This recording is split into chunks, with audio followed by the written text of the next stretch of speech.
Relatos reales, narrados íntegramente a partir del relato original. ¡Ay, mis amores! ¿Quieren historia? Pues agárrense porque hoy traigo una que se titula La venganza que mi ex Cafajeste se merecía por completo.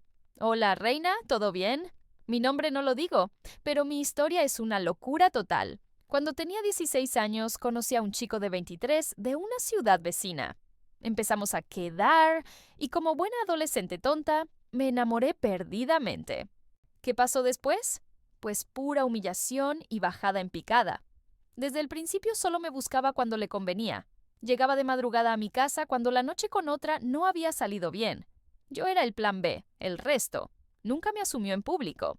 Decía que no confiaba lo suficiente en mí para ser oficiales, pero me ilusionaba todo el tiempo.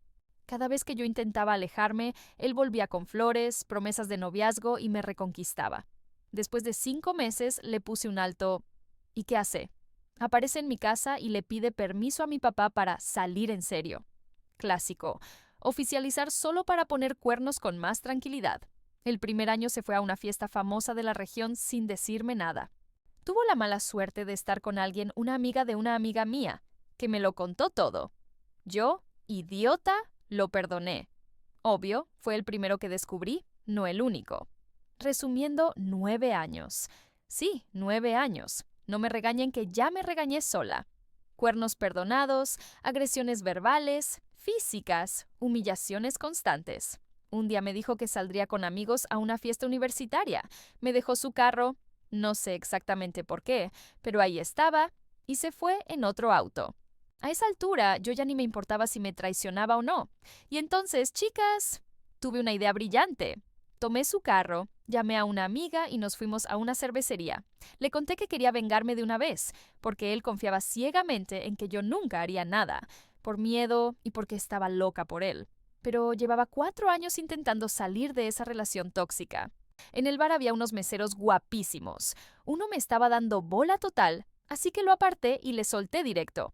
No quiero saber tu nombre, solo quiero vengarme de mi novio. Tengo su carro afuera y quiero estar con alguien ahí dentro. Y lo hicimos. En 9 años nunca había estado con nadie más. Esa locura fue mi liberación, mi venganza perfecta. Me sentí poderosa. Al día siguiente le devolví el carro como si nada hubiera pasado. Cara de póker total. Un mes después reuní valor y terminé de verdad. Casi no me deja, pero llamé a la policía. Me acosó durante un año entero, amenazas, intentos de volver. Pero lo mejor, lo mejor. Hasta el día de hoy, él ni se imagina que le puse los cuernos en su propio carro. Esa es la parte más deliciosa. Fue una venganza tan limpia que ni siquiera sabe que la tuvo.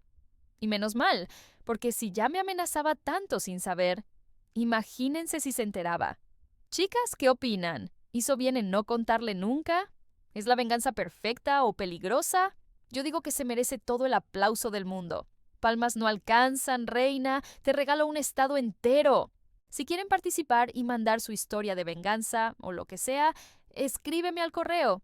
Tengo un montón más guardadas y me encanta contarlas con ustedes. Si esta historia les sacó una sonrisa malvada como a mí, den like, suscriban y activen la campanita para más relatos reales que nos hacen sentir vivas. Las quiero. Nos vemos pronto.